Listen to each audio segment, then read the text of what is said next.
Welcome to A Better HR Business, the podcast that looks at how HR consultants and HR tech firms grow their businesses and how they help their employers to get the best out of their people. Remember, for show notes and downloads, go to www.getmorehrclients.com/podcast.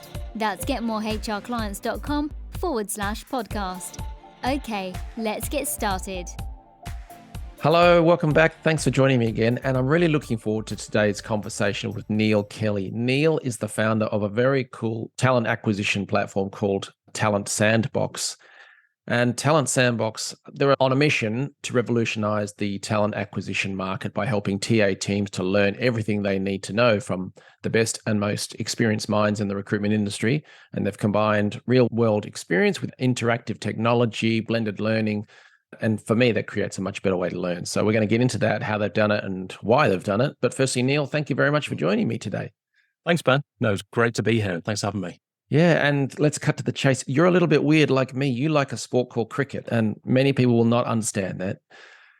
Yeah, it's a little bit of a combination between, baseball rounders and other sports, right? But you throw the ball and you hit it. I mean, that's the summary of it. I love telling people that a cricket match can last for 5 days long. And I think it was sometime maybe in the 1930s when either England or Australia was playing in South Africa, and the game was running for 30 days. It hadn't finished by that stage. And so someone said, look, we have to call it off and let's maybe put a time limit of 5 days because we're going to miss the boat home. So it's wonderful. No, it's crazy. Yeah. And it can go down to the last ball as well, which is crazy. So very good. So the reason I ask you that, because I have listeners from all around the world, including the US, and they'll have no idea. So folks, you've just learned something. But secondly, I once did an exchange to a school in England, in Gloucestershire, where I think you've played lots of cricket. And in my very first game, we played and our bowler got someone out, so they struck him out, let's say, for baseball parlance. But I, being the Aussie, went charging in and trying to high-five everyone and cheering. And all of the English guys were standing there politely around the pitch, just golf clapping. So, there are cultural differences and everything. So there is. Yeah, exactly right. I mean, it's one of these things where a lot of people don't understand the rules. And it's taken me the best part of 30 years to understand the rules. That and offside in football, yeah. Yeah. Very good. So let's dive into Talent Sandbox. I gave a quick intro, but do you want to tell us exactly what it is and why you're building it? Yeah, good. So Talent Sandbox, as you said, is an online learning platform dedicated to the talent acquisition industry. So this story goes back 18 months ago, in fact, when we knew, I've been in the industry now for 25 years. So I'm showing my age a little bit, but the benefit of that is I've seen a number of iterations of what talent acquisition, resourcing, everything else look like.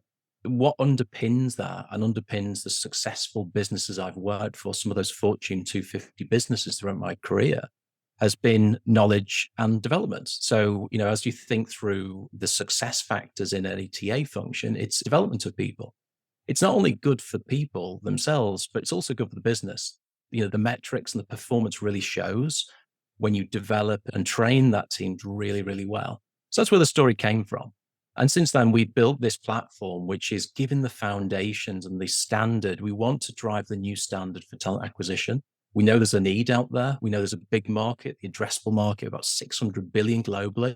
So there's room for many people out there. We believe that's a slice of that market we want to take, and we can make a real impact and value back to businesses as we train people on the online platform. Yeah. And the word there, train, is so important because there are plenty of sites, platforms, even just YouTube channels that educate or give people information about the world of recruitment, talent acquisition, HR in general. I think you guys have taken a slightly different approach, a more structured approach. Can you explain that? We have, yeah. So it's weird. It's really a blend of 3 or 4 levels. So it's the copy content, the audio, the video content, and animation as well. So there's a blend of different types of learning. And within the platform, we've also structured it in different ways, right? So not every learner learns in the same way. I love to have a combination between reading and watching, right? But that's me as a learner. I'm sure you, Ben, you've got a different style. You mentioned about your kids earlier on. So running around, that's the life, right? So we have to find the way which works for you as a learner. And that's why we want to make it accessible to all, inclusive to all. As a result of that, we've blended the learning. So both the individual has different access points, but also the manager also of that individual also accesses the learning as well. So it's a collaborative approach a blended approach with the business and the learner themselves. So yes, we have taken a structured approach. That pathway the pathways and the learning have been developed by global TA leaders. So these are people who've trodden this path in the past. They've got the scars and they've been through all the different experiences in the past to then culminate in this, sharing their experiences with others. Absolutely. Yeah. So for folks listening, before we started recording, Neil and I were chatting about, different learning styles. And I was saying that I recently, purchased a fancy, expensive course, which has got great content, but it was entirely video based. And the videos were many and they were very long, and running around with kids and trying to do sport and all that kind of stuff. It's very hard to consume all of that, absorb it. And then if you think, oh, I wonder what the point was that was made halfway through. Where is it in the video? I got to go back and find it. So for me, having written content is very helpful. And I believe, Neil, that there's an issue with people whose first language is not English, right? Yeah, so that's a really surprising thing, which we, through our research and our focus groups, we realized. So in our case, we tested in Eastern Europe. So they prefer to read the training and read the copy content rather than watch. They say the English or English speakers speak too fast for them to, in some cases, to keep up with. Of course, it depends on your maturity of your language, but again, we want it to be accessible to all. So that's a really important point of this business. So therefore, we have to remember that this is a globally accessed product we're trying to sell here. If it's all video content, then of course that's a limitation. Yeah, absolutely. Now, something else you mentioned was the word path. So you've got experienced people from talent acquisition or senior roles who have lended their knowledge, experience to create almost like a curriculum. But you mentioned path and pathway as opposed to the YouTube approach. I might watch a bit of this, I might watch a bit of that. Can you explain what the pathway or why even create it? We've designed our program and the platform in two ways. So you can either choose your own journey, right? So you can come in and based on an assessment we run with the individuals, they can decide of which way they want to go. So some of the courses which we've built in may be exempt because of the level they access it at. Whereas somebody entering recruitment from a coordinator or a sourcer to become a 360 recruiter, for example, they may want to take the structured pathway. And that's important because that is a ready-made development plan internally. So when we think about skills development within an organization now, very often talent HR are the ones which are left behind, right? They're the ones who are supposed to be driving things, but they're the ones who leave their skills development till the very last moment. Yeah. And that's a shame, right? Because we need to be better. As an industry, a talent acquisition industry, we can be better. Talent acquisition is also the keys to unlock productivity and enablement within most organizations globally. And therefore, if an organization wants to be high performing, like some of the businesses I've worked for, I'm very fortunate to, you have to have the skills development there. That's why we've structured it in two ways. So that pathway is very, very important.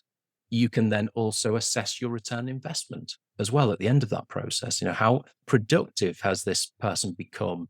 How much have they added in terms of value back into their organization through whatever metrics, they're tracking? Yeah, I like that. And you've obviously incorporated your own personal experience to develop this program, this platform, because being in talent acquisition throughout your whole career, we've obviously learned all the different things and experienced all these different things. But then secondly, as a senior leader on the talent acquisition side in some really big companies, you've also had to manage teams and develop their skills. So you've been incorporating that. Was that a challenge to try and build that out? Or one of the things I'm always very, very proud of is the people around me who have developed. Some people do much bigger things than I ever did, right? That's part of the cool thing about being a manager and a leader, seeing people really succeed. And the reality is that, you have to have that growth mindset, that learning mindset. I've always had that. You'll see that throughout my career. I've always continued to learn. And that has to be part of you have to try and instill that in employees because of technologies coming online so fast and new ways of working so fast. We must continue to learn. We must. Otherwise, we'll fall behind. AI will take over and we're now redundant. Joking aside, of course, but there's the ability to continue to learn. We can consume so much more information than we are at the moment. Absolutely. Now, I know you're a hopeless romantic because I believe Talent Sandbox was launched on Valentine's Day. It was. It was. That's very beautiful. What are your plans for getting the word out there, growing the business and expanding it, whether it be through the UK or beyond? Yeah, so we're really looking for partners across the globe who want to develop their people, want to invest for change in the industry right now. We realize that there is the ability to deliver this on scale as well. Yeah. We are looking for those key partnerships, and we're in discussions with many of those associations, as you can imagine, across the globe right now. Very good. And you've got some resources and information on the website, I noted. So how do you work out what to talk about and what will be of interest, and why are you putting it there in the first place?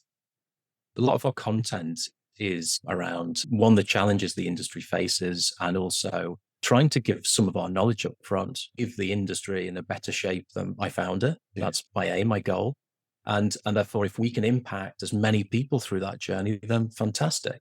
So visit the website. There's lots of downloadables, freebies on there. More are coming online every month, and use it. And then, if you feel that's of interest, then speak to us. We'll demonstrate the system to you, whether you're an organization or individual. We want to speak to you. Yeah. Nice.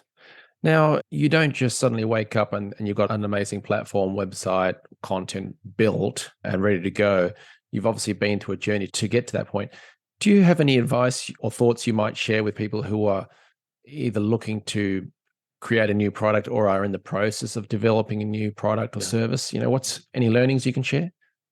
Yeah, so this is my third business I've established now, and one I sold a few years ago. I think the reality is that, first of all, you need to have a great team around you. I mean, I've been very, very lucky to establish a small but great team already.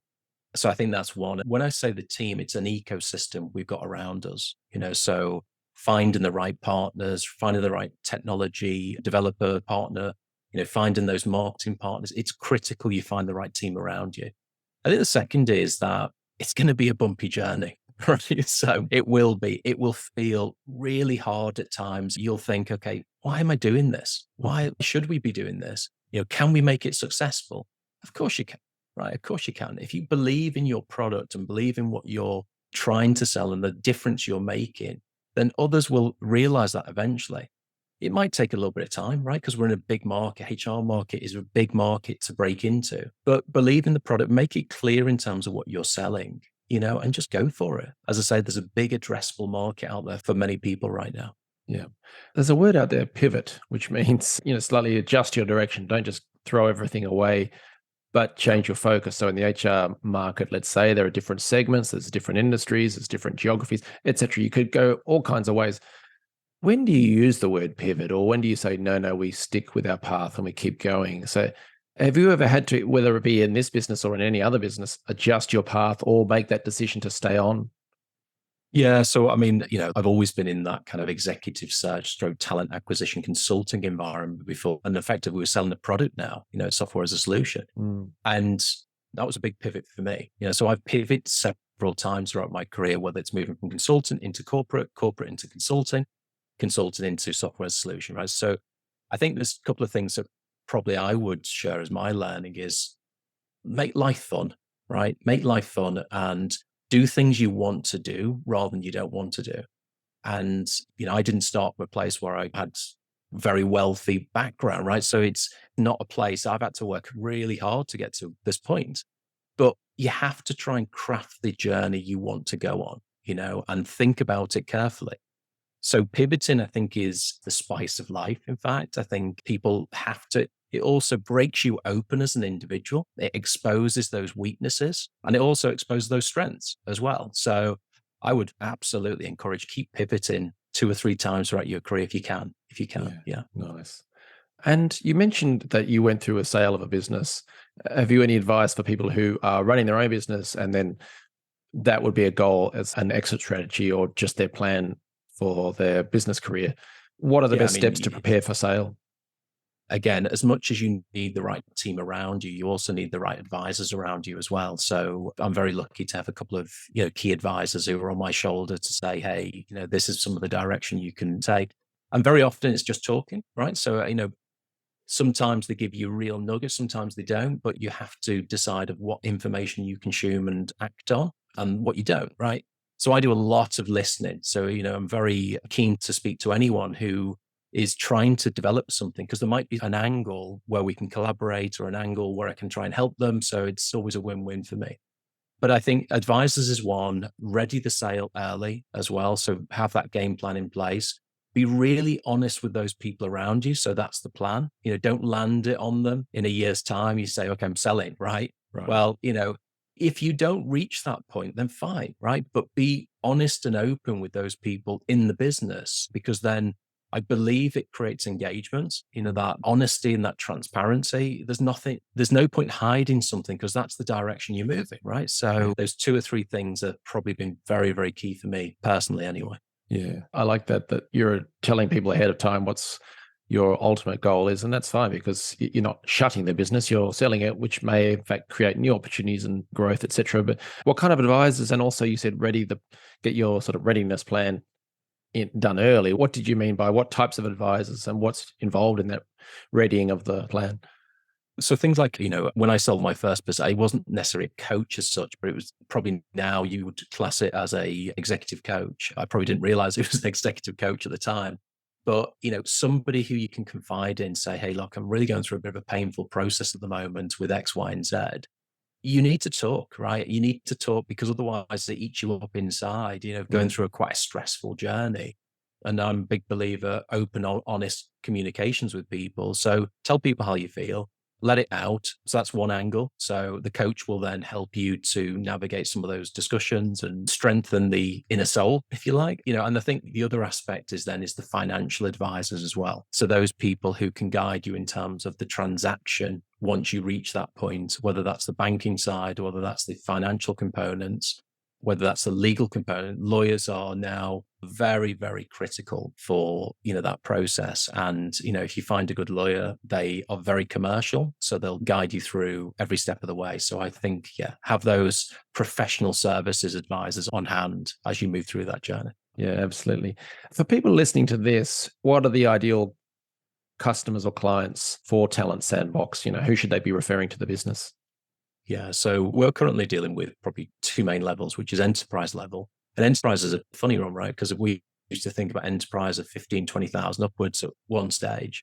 But actually enterprise in a lot of cases is, 3,000, 4,000 people upwards now globally. So that dynamic has changed, just as a sidebar. So I take my pharma background, my pharmaceutical background, the biotech background. So you could have a business of 1,000 people who's scaling to 3,000 people, So I think the science and technology is driving that. You don't need as many people, anymore to grow a business rapidly globally. So I think that's one indicator. If you look at the financial sector, you have 1,000 people, right? But you're a technology-based business, and therefore, you might have billions of dollars going through your business. So I think it all depends, right? We've redefined what an enterprise looks like. And then the second is the mid-market as well. So it's those businesses who have a scale of in-house recruitment teams who need to develop their people to help the rapid growth of their own organization. So mid-market and enterprise is our sweet spot. Got it. And what geography? Our training currently is only in English. So what we are finding, though, is that that's being accessed in non-native speaking countries as well. So if you have a global team based, headquartered out of Paris, for example, very often those resources span the globe. So therefore, depending on the language you're conducting your business in will depend on, whether that training is applicable or not. Okay. So international anyway. Yeah. Yeah. So brilliant. You've shared so much excellent advice and insights and some little tips and tricks. What should people do if they want to learn more about Talent Sandbox? Yeah, look me up on LinkedIn. So Neil Kelly, and you'll find me quite quickly on there. But yeah, feel free to reach out direct. I'd love to chat with you. Brilliant. So the website, www.talentsandbox.com, right? Correct. Exactly right. Yeah. Very good. All right. We'll add that in the show notes and also Neil's bio link in the show notes as well. But Neil, thank you very much for sharing. Thanks, Ben. Yeah. And good luck to England and the Ashes. And you as well. Thanks, Neil. Thanks for joining us today on A Better HR Business, the podcast that explores the world of HR consulting and HR tech businesses. For show notes and downloads, go to www.getmorehrclients.com/podcast. That's getmorehrclients.com/podcast. Remember to subscribe and share the show with any friends who are busy growing a HR business. Thanks, and see you next time.